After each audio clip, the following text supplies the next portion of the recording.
예, 오늘은 얼굴 관상의 강론으로 들어가서 이 눈썹에 관한 얘기를 좀 해볼까 합니다. 눈썹을 휘날린다 이런 얘기를 하죠. 그만큼 바쁘다는 얘기예요.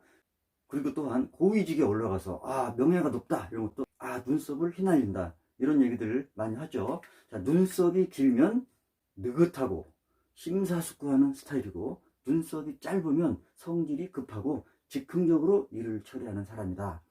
그리고 또 눈썹이 진하면 정이 많고, 눈썹이 엷으면 그만큼 정도 박하다, 또 이런 얘기를 많이 해요.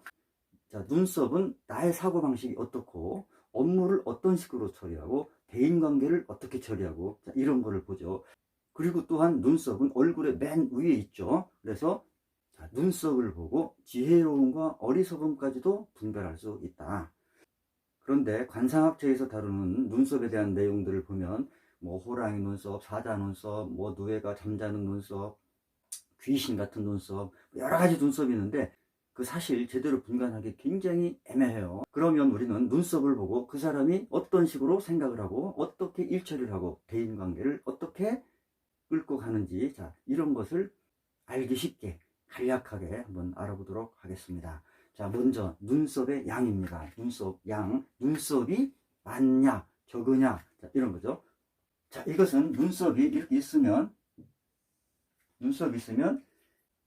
눈썹 털이 가장 많이 난 부위를 기준으로 합니다. 여기가 많이 났다. 그럼 이렇게 눈썹이 풍만하다, 풍성하다, 그러면 이런 사람은 한 번에 여러 가지 일을 동시에 수행할 수 있다. 예를 들어서 통화하면서 문자도 보내고 또 메일도 쓰고 이런 일을 동시에 할 수 있다. 반면에 눈썹이 엷은 사람은, 털이 몇 가닥 없다, 그러면 이 사람은 한 가지 일에만 집중할 수 있는 집중력이 강한 사람이다. 여러 가지 일은 동시에 수행하는 능력이 떨어진다, 이런 얘기예요.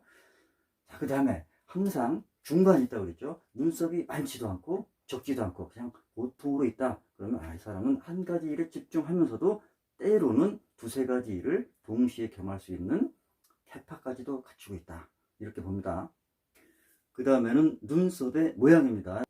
모양에는 크게 곡선형, 직선형, 또 이렇게 각진 부분이 있어요. 곡선형이다. 곡선형의 눈썹을 가지고 있다. 그러면 이 사람은 보기만 해도 성격이 원만하다, 이렇게 느껴지죠.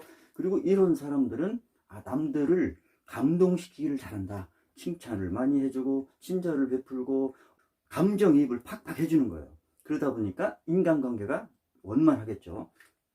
그리고 사람들에게 감동을 줘서 심금을 울리는 사람, 친근하고 친절을 베푸는 사람, 이런 사람들의 눈썹은 주로 곡선형이다. 반면에 눈썹이 직선형으로 된 사람들, 이런 사람들은 지적인 호기심이 강하다, 논리에 강하다, 논리적으로만 얘기하려 든다, 원리 원칙주의자다. 그러다 보니까 어떻겠습니까? 굉장히 딱딱하겠죠. 그래서 이런 사람들하고는 좀 정보다는 이기적으로 놀아줘야 되겠죠.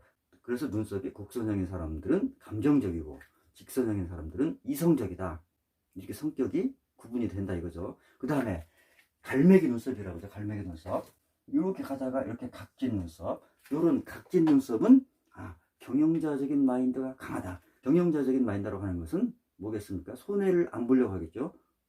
계산적이겠죠. 실리적이겠죠.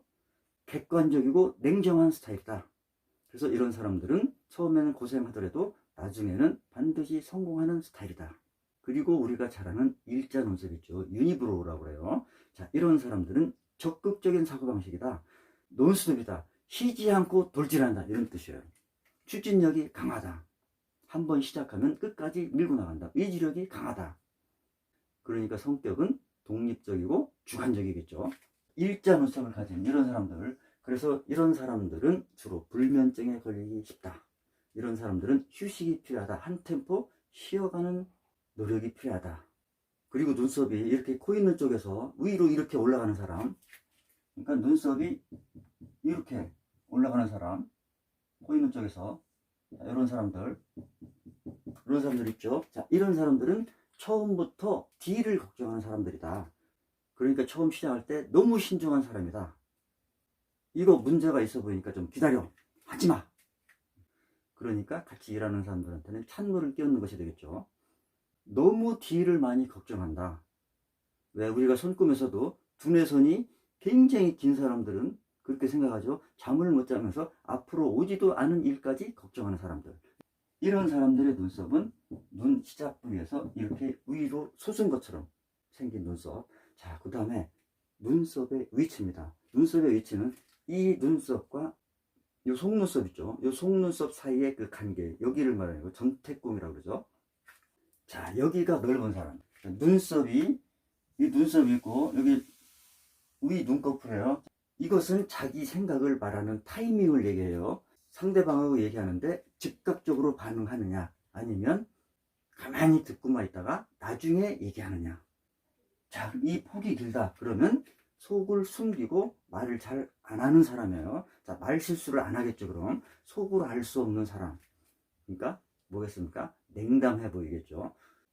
약간 음흉하다고도 생각할 수 있겠죠. 그렇지만 그만큼 속이 깊다고도 할 수 있어요. 자, 말을 함부로 내뱉지 않고 호들갑을 떨지 않는 사람, 그런 사람들이 이 사이가 넓은 사람들이에요. 그 다음에 짧은 사람, 여기가 자기가 짧다 그러면 즉시 반응하는 사람, 말을 불쑥불쑥 내뱉는 사람, 눈치 없이 얘기하는 사람, 아무데나 껴드는 사람. 자, 이런 사람들은 여기가 폭이 짧아요. 그 다음에 중간 가는 사람, 자, 폭이 적당하다 그런 사람들은 호들갑도 떨지 않고 너무 재지도 않고 융통성 있게 말을 하는 사람, 항상 적당하고 중간 가는 사람이죠.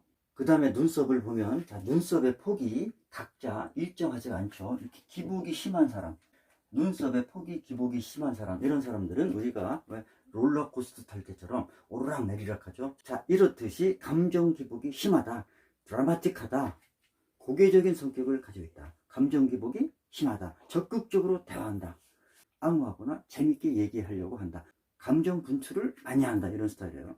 반면에 눈썹의 폭이 일정한 사람들, 이런 사람들은 기복이 심하지 않다, 감정이 그렇게 들쑥날쑥하지 않다, 그리고 말을 할 때 조용조용하고 살살 한다.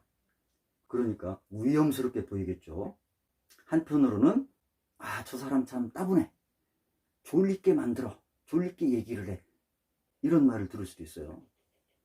그래서 이 눈썹 폭이 좁고 넓은 변동이 클수록 감정 기복도 크다.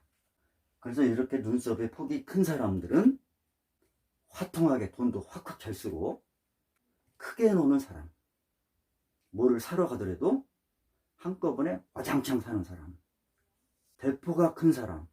반면에 눈썹의 폭이 좁은 사람은 굉장히 신중하고 약간 소심하고 점잖 빼려고 하는 스타일, 냉담한 스타일. 자, 이런 것을 의미합니다.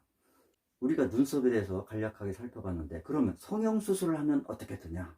자, 관상에서는 보이는 대로 본다, 이겁니다. 즉 눈썹에 문신을 하건 눈썹을 깎든 뭘 칠하든, 자, 보이는 대로 성격도 닮아간다. 그래서 외부와 내면은 상호작용 관계를 한다. 그렇기 때문에 우리가 눈썹을 문신하든지 눈썹을 뜯어 고칠 때는 이렇게 눈썹이 외면이 의미하는 것을 잘 파악해서 거기에 맞춰서 해야 되겠죠. 아무렇게나 하면 아무 의미 없어요. 오히려 역효과가 생길 수 있다. 즉 사람은 보이는 대로 내면에 반영된다. 더불어 내면 또한 밖으로 표출된다. 그래서 항상 얼굴의 상을 밝고 보기 좋고 윤택하고 쌈박하게 유지해 가는 것이 인생 항로를 평탄하게 얻어가는 길이 되겠죠.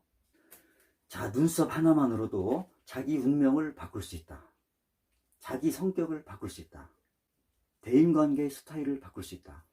남들에게 내가 어떤 사람인지를 보여주는 트레이드 마크다. 그러니까 눈썹 관리 중요하죠. 자, 눈썹 중요한 부분입니다.